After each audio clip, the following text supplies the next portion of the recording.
penjelasan yang diberikan oleh Imam Asy-Syarqawi Asy-Syafi'i dalam kitab beliau Fathul Mubdi yang merupakan syarah daripada Mukhtasar Al-Bukhari atau Mukhtasar Az-Zabidi.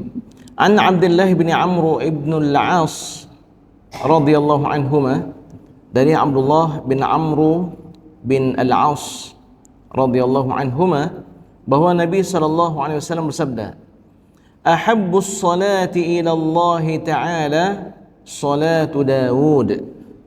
Sebaik-baik salat yang dimaksudkan di sini salat qiyamul lail, sebaik-baik salat kepada Allah Ta'ala adalah salat Nabi Dawud alaihi salam. Wa habbus siyam ila Allah siyamu Dawud, dan puasa yang paling disukai oleh Allah Subhanahu wa taala adalah puasa Nabi Daud alaihi salam. Bagaimana? Nabi menjelaskan, wa kana yanamu nisfal laili, adalah Nabi Daud alaihi salam tidur di pertengahan malam, maksudnya dari awal malam sampai pertengahan. Wa yaqumu thuluthahu, kemudian Nabi Daud alaihi salam setelah berlalu pertengahan malam, beliau akan qiyamul lail hingga sepertiga malam setelah setengah malam yang pertama. Wa yanamu sudusahu, dan seperenam terakhir beliau akan tidur. Bagaimana itu? Jadi kalau seandainya kita katakan malam itu mulai dari maghrib jam 7 sampai azan subuh, berarti sampai jam 5, berarti lebih kurang 10 jam. Berarti Nabi Daud alaihissalam, ya, 5 jam berarti, ya, 10 jam itu bagi 2 5. Jam 7 tambah 5 berarti sampai jam 12. Nabi Daud tidur dari dari setelah salat Isya, beliau tidur sampai jam 12. Lalu Nabi Daud alaihissalam akan bangun di sepertiga setelah itu. Jadi setelah jam 12, sepertiganya berapa itu?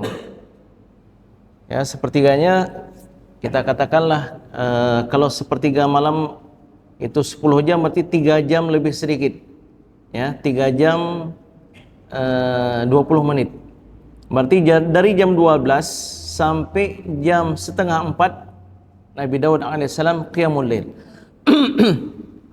Wa yanamu sudusahu, dan kemudian Nabi Daud alaihissalam tidur di 1/6 penghujungnya.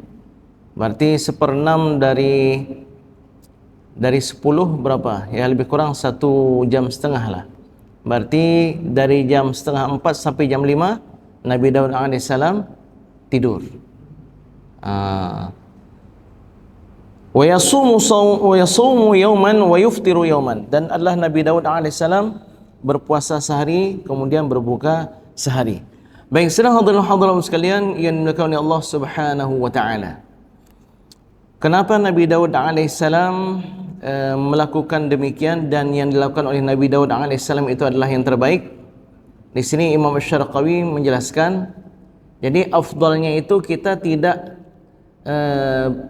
tahajud itu dari pertengahan malam sampai subuh. Afdalnya tidak demikian. Maka dalam kajian fikih, kalau malam itu dibagi kepada 2, 1/2 awal dan 1/2 yang kedua, lebih bagus kita qiyamul lail di waktu kapan? Itu lebih bagus di waktu yang kedua. Ya, lebih bagus kita qiyamul lail dari jam 12 sampai jam 5 daripada jam 7 sampai jam 12. Okey. Kemudian kalau seandainya malam itu dibagi kepada 3, sepertiga malam awal, sepertiga malam pertengahan, dan sepertiga malam terakhir, itu berdasarkan kajian fikih, Imam Asy-Syafi'i dan Imam Abu Hanifah mengatakan lebih utama kita qiyamul lail itu di sepertiga pertengahan. Berbeda dengan Imam Malik. Kalau Imam Malik mengatakan lebih utama di sepertiga terakhir. Kenapa demikian? Di sini disebutkan oleh Imam Asy-Syarqawi, liyastariha min ta'abil qiyam fi baqiyatil lail, supaya badan ini ada istirahatnya setelah qiyamul lail. Dan ini dicintai oleh Allah Subhanahu wa taala karena di waktu itu kita memberikan hak sayang kita kepada badan kita, sehingga ibadah yang kita lakukan itu tidak bosan. Dan dia itu lebih menutup dari riya. Kenapa menutup dari riya? Karena kalau orang sepanjang malam qiyamul lail atau dari pertengahan sampai subuh, itu paginya itu nampak letih. Sehingga ketika orang lihat, ya, kita pun mungkin head qiyamul lail berkelam. Jadi kalau seandainya dia qiyamul lailnya itu di pertengahan, kemudian setelah qiyamul lail dia tidur, ketika bangun subuh itu dalam kondisi segar, enggak nampak dia qiyamul lail semalam. Jadi itu lebih menghilangkan atau menghindarkan diri kita dari penyakit riya.